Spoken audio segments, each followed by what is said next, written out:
Hello everybody, my name is Derrick and welcome to yet another episode of SG Model Noob. Alright, so today we will be talking about the most anticipated content in this entire channel. Though this channel is only like 2 months old. Alright, so and that will be airbrushing. Alright, so in this 2-part series I'll be talking about the fundamentals of airbrushing from equipment to preparation to the actual spraying itself and post-project care.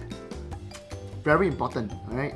So yes, having said that, let's dive in straight into our first 2 content on how to use your airbrush, what to use, and how to actually prep them and how to take care of them as well. Alright, so let's go. Okay, so first and foremost, let's dive straight into the different types of airbrush. So there are, in general, 3 different types of airbrush. So you have your trigger type, you have your gravity fed, as well as your siphon fed. So first and foremost, we will talk about the first one, and that is the trigger type airbrush. Okay, so for this particular piece that I have with me right here, this is a busted trigger type airbrush. So I kind of like destroyed it back then. Now it is rendered useless, so whatever. Okay, so first and foremost, let's talk about the different parts in the airbrush, right? So we have your cup, your paint cup. So this is where the paint will go in. Alright, so you pour the paint in and yeah, this is where it contains the paint. Okay, and this particular front part right here, this is called the crown. Now inside the crown, it's your needle, so be careful. Alright, and usually I don't open the gun up, so yeah, I guess that's that. Alright, and of course, it is called the trigger type because there is a trigger right here. Alright, which is why this is called the trigger type airbrush. Yeah, generally, your air hose will go in from here. Alright, so you'll pass the air in, alright, and then when you pull your trigger, alright, it will pass the air through, and if you pull it further, it will atomize the paint and shoot out from the crown right here. Okay, so this is the general outlook of this particular piece.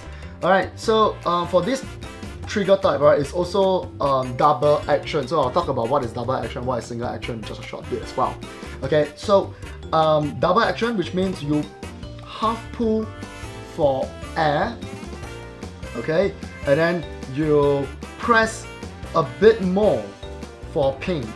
Okay, so there is a nice point right here, and then this is the half trigger, I like to call it, and then you pull more for air. Alright, so I'm just gonna go ahead and dismantle the gun now. Alright, so at the back there's a cap right here, so just yank it open.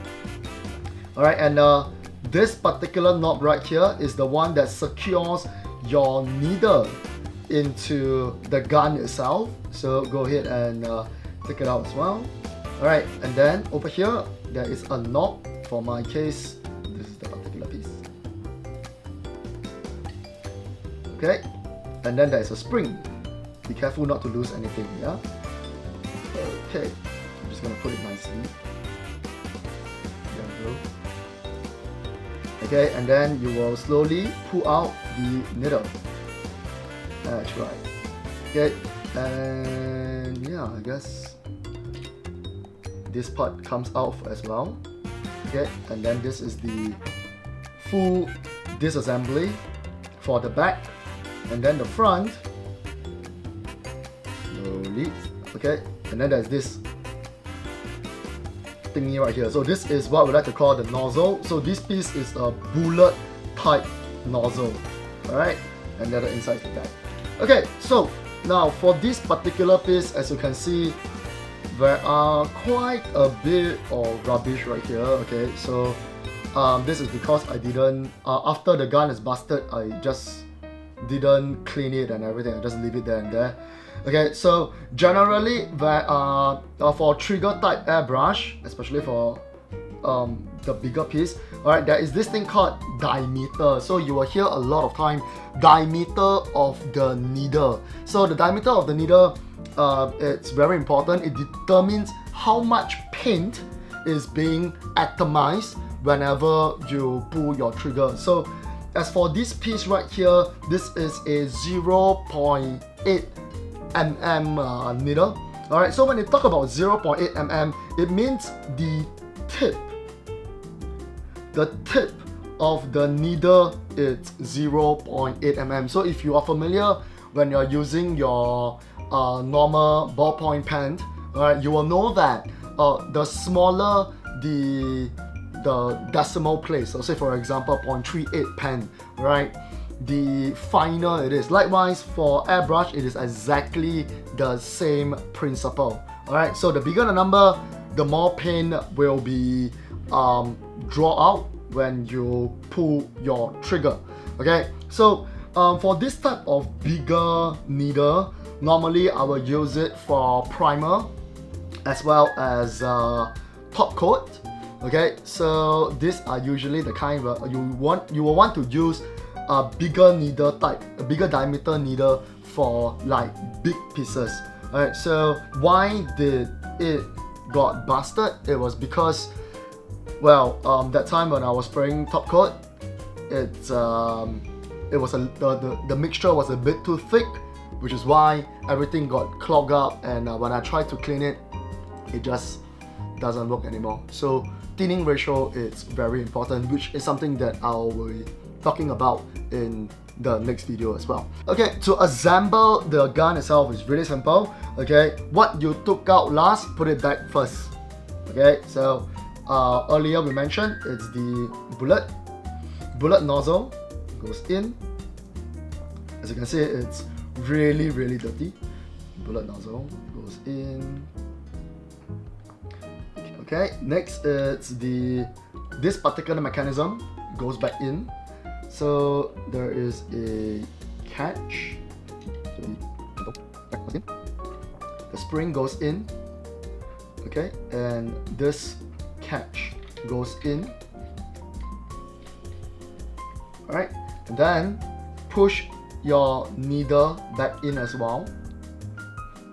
Now, one very important tip is when you are pushing the needle in, ensure that it is smooth all the way in, and if you meet any resistance, pull out and push it back in again. Okay, and once you reach the end, you will feel it, you will know, alright, and just stop pushing it. Okay, and then this catch goes in. Now, if you did not put this catch in, what's gonna happen is only this mechanism is going to move when you pull the trigger. Okay, but your needle is not moving, which means it is not drawing out paint, right? So I'm just gonna screw it back in, and now if you take a look, all right, because the knot is secured, when I pull the trigger, all right, the needle move as well. All right, last but not least, this particular knot goes in. Easy. There we go. I don't know. Maybe one day I will try to fix this piece up, and then we gotta use it again, right? So yep, this is what it is. This is the trigger type airbrush. All right, next up is the gravity fed air gun. Okay, so as the name suggests, right, gravity fed, which means the paint will be poured in like this. Okay, and then yeah, it will just go in. Okay, being pulled down by gravity. Alright, so with me here I have my KK Moon airbrush. This is a really cheap airbrush, and once again this is also busted because that time when I was spraying this, when I was using this gun, once again I still wasn't sure about the thinning ratio, right? So right here, this piece is the KK Moon double action airbrush, gravity fed airbrush. How to use this gun? Basically really simple. Okay, I like to hold my airbrush this way with the index finger up. So some people like to hold it this way with using the thumb, but I'm the index finger guy. Okay, so how to use this? Really simple. You press for air, pull for paint, alright, and then when you want to release back, push back while your index finger is still pressing down on the button, okay, and then push back to the front and then release. Alright, this is the best practice. But I say best practice, I never practice. That's why sometimes, yeah, I will talk about the problems later. Either way. Alright, so to disassemble this gun, really simple. Okay, you unhook the back, right? Likewise. Over here, there is this knob, same knob as the trigger type as well. Okay, and then you can go ahead and pull out your needle gently. Okay, then remove this mechanism here, this particular knob right here. Okay, this is the one that holds the mechanism in place. Alright, and once it's out, likewise there is a spring. Oops.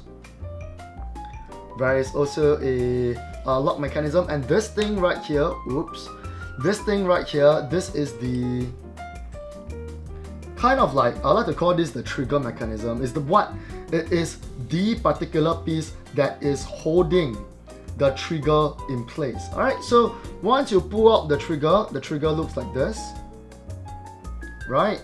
And then this bit here is wobbly. Okay, this bit here is wobbly, this golden part here. You can see I can tilt up and I can tilt it back down. So when you are installing, later I'll talk about it. Okay, and then there is a front knob, so you can open up. Likewise, there's a crown here. Okay, alright, and then there is a nozzle here.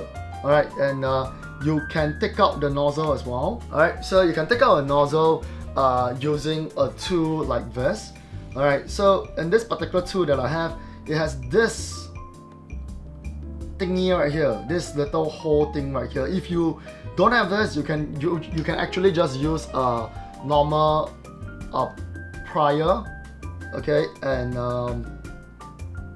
turn it out. Alright, so I'm just going to demonstrate and use minimal strength. Okay, this thing is quite delicate. Alright, so okay, yes. So we have your nozzle right here. Okay, so any airbrush that you use, right? The nozzle size correspond to your needle. Alright, so don't go, using a 0.3 mm needle into a 0.5 mm nozzle or vice versa. Alright, it will damage the gun. Worst come to worst, it will damage your needle. Now, in the entire piece itself, right, the most important and the most delicate piece is actually this particular needle. Okay, so the needle is very, very fragile. Alright, now if you take a look at this particular airbrush, right? Okay, there is a knob at the bottom here. Okay, you can use this to regulate the airflow as well. Okay, so if you do have one of this piece with the knob below, okay, you can use this. You can tighten up, alright, to restrict the airflow, or you can loosen up to allow more air to pass through. More often than not, I will just leave it unhinged. Okay, so I will let maximum airflow pass through. Okay, so that's how you strip your normal gravity fed airbrush. Okay, and yeah, there are certain parts that start falling apart, so please be careful not to lose any part. Okay, so usually you do not need to open up the entire airbrush all this much. I will share with you how to take care of your airbrush, how to wash them so that your airbrush is clean every time you use it. Alright, so for the nozzle itself, I have this tool, so I'm gonna use the tool. Alright, you just need to hand tighten will do. You don't need to go like all out crazy to tighten it. Alright, it may bend the nozzle, or worse come to worse, if the nozzle gets stuck inside, it's gonna be a problem. The whole gun is practically useless. Okay, so next up, I'm gonna screw it back, the front, okay, and the crown. So there are some people that ask me, then can you not use the crown when you spray? I mean, you just spray it like this. Yes, you can, but because I'm still a noob, that's why I usually will leave my crown on, alright, so that I don't stab myself in the finger when I am doing backflow and stuff like that. Okay. So next up, at the top, alright, you have to ensure that this gooey bit, alright, it's straight down into this particular chamber right here. I hope there's enough light to see. Okay, so it has to be straight down, and whether you want it to you want the friction bit to be at the back or at the front, it doesn't matter. Okay, but personally I like it to be at the back. So this is gonna take a while. I hope I can get it in one go. Okay, once it's in, it is in. Alright, then you put the holding mechanism in. Right? And once the holding mechanism in, push that spring back onto it as well. Alright, and then the catch. Okay, and this particular piece right here, okay, if you tighten up all the way, this is what I'm gonna do now. Alright, I'm gonna tighten up all the way. Okay, it will restrict the movement of your trigger as well, so please be careful. Alright, so personally for me, I like it to be a little bit looser so that I can draw out as much paint as possible. So how far you pull determines how much paint it's going to be atomized. Okay, I'm just gonna tighten this for now. Okay, now next thing, it's the needle. Once again, needle, go in through here, and the moment that you feel a resistance, stop pushing. Okay, so it's going through nicely, and beep. Okay, now it's all the way in. Alright, and then use a knob, close it back. Okay, so that, and test out whether the needle move together. Okay, just a bit more. Okay, so it seems to me that it's okay, and then I'm gonna put back my cap. So some people ask me also, can you spray without the back cap? Yes, you can. Okay, it doesn't affect the performance of your airbrush if you just spray like this, or you just open this and then you just spray it like this, no problem. But it's just that I personally prefer to have everything kept back because okay, so and when your needle is in, I always like to pull my needle back before putting back the crown, so that I don't stab myself in the process. Okay, there we go. And now, last but not least, this piece goes back in. Screw tight, and there we go. Okay, and then of course there is this particular piece right here as well, right? So this back knob will also determine how far you can pull your trigger. So it's kind of like a restrictor. Alright, so you can screw it in. So now I'm gonna screw it in, all the way in, and you realize that I cannot travel my trigger. Okay, I cannot travel my trigger. So now I will loosen it all the way out, and I can pull my trigger all the way back. Okay, so you may want to cap it in if you are starting out, okay, and you do not want to splat in your project as well. You want to limit the amount of paint that comes out to be uniform. You can just push it to the desired location that you want. Okay, turn the knob to the desired location that you want, and it will restrict your movement. There we go. Okay, yeah.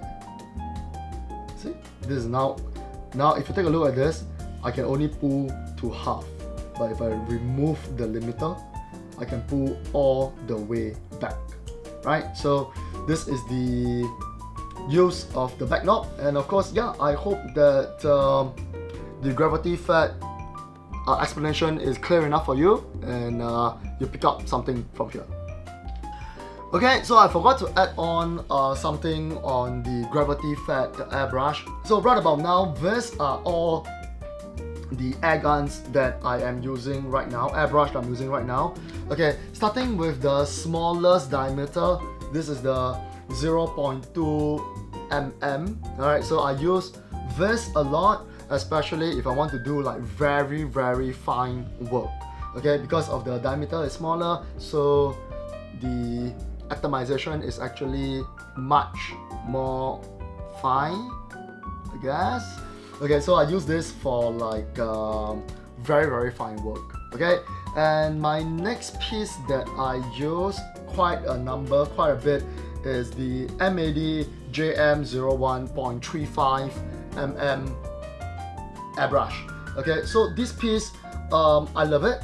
Alright, it has high flow volume, it's really, really smooth as well, and generally I use this particular airbrush for almost everything, right? From spraying normal spray like base coat or whatnot, alright, all the way to like shading and more fine detail works as well.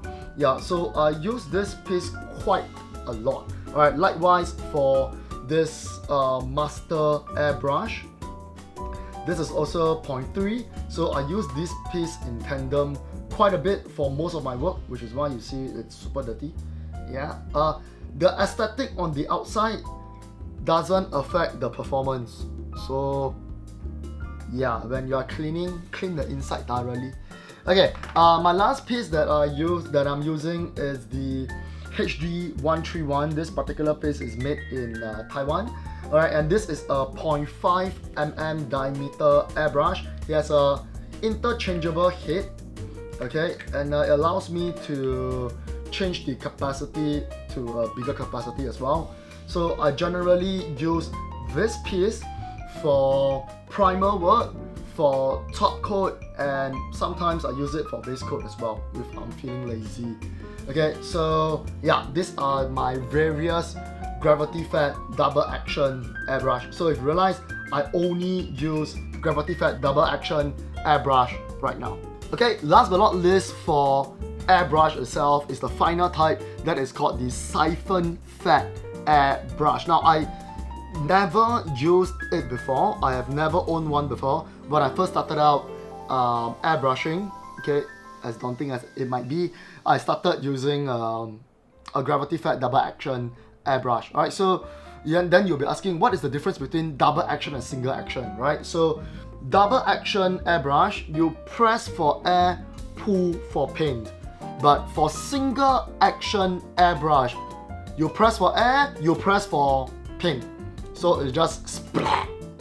Yeah, there is no nice things going on. It's just press and splat. It's like using a spray can, right? So generally I would prefer to use double action because it allows me to have a bit of control, and when you press for air, when it's only just air out, you can I like to call it flash dry your piece. So yeah, double action.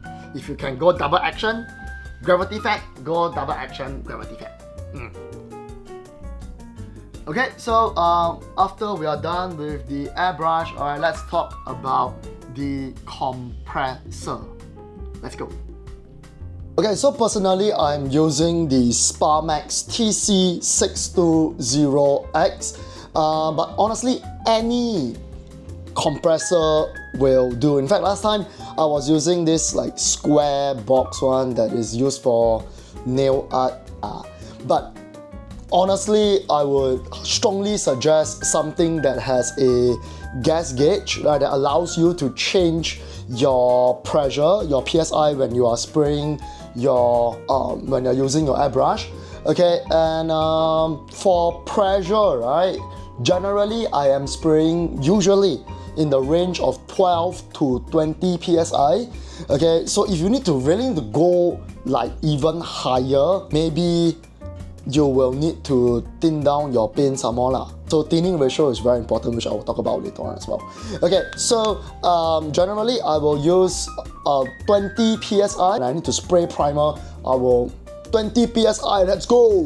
When I'm doing like shading or like spraying of base color, usually 15 to 18 psi. When you're using like metallic colors, generally I will stay on the lower side, so about 12 to like 15 psi. So if you take a look at this particular knob right here, okay, you just pull up the knob and turn clockwise to gain pressure and turn counterclockwise to reduce the pressure. And when it comes to maintenance of your compressor, okay, very, very important, it's you need to unscrew the nut at the bottom every time after your airbrush session. So for my case, I have a tank. If your airbrush compressor have a tank, then you will need to remove the excess build-up pressure inside the tank, okay, by pulling this particular spring right here to release the gas, and then unscrew the bottom. So yes, the water condensation will be collected inside the tank almost every time after your airbrush session. So do remember to remove it by unscrewing the catch below so that your airbrush is taken good care of. Alright, so there you have it. Yes, I know it is quite a lot to take in. Yes, and I might have missed out something as well. So if you realize that I missed out something, do let me know in the comment down below as well. Okay, so in the next episode, we will talk about painting. Everything about paint. So stay tuned for the next one.